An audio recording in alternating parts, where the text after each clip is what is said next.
this video, I'll show you how to convert an Apple numbers spreadsheet to Excel. The good news is, you don't need any complicated tools. Everything can be done directly inside the Numbers app. Start by opening your spreadsheet in Apple Numbers on your Mac or iOS device. Once it's open, look for the File option in the top menu if you're on a Mac, or tap the three-dot menu if you're on an iPhone or iPad. From there, choose Export To, and then select Excel. The app will prepare your file and give you a few options, like whether you want to export it in the latest Excel format or an older one for compatibility. Go ahead and confirm your choice, and then click Next. Now choose where you want to save the file, on your device, in iCloud Drive, or even directly send it through email.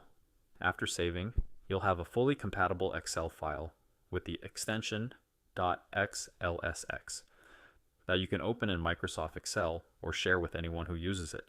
And that's all it takes. Your numbers file is now converted into Excel format in just a few steps.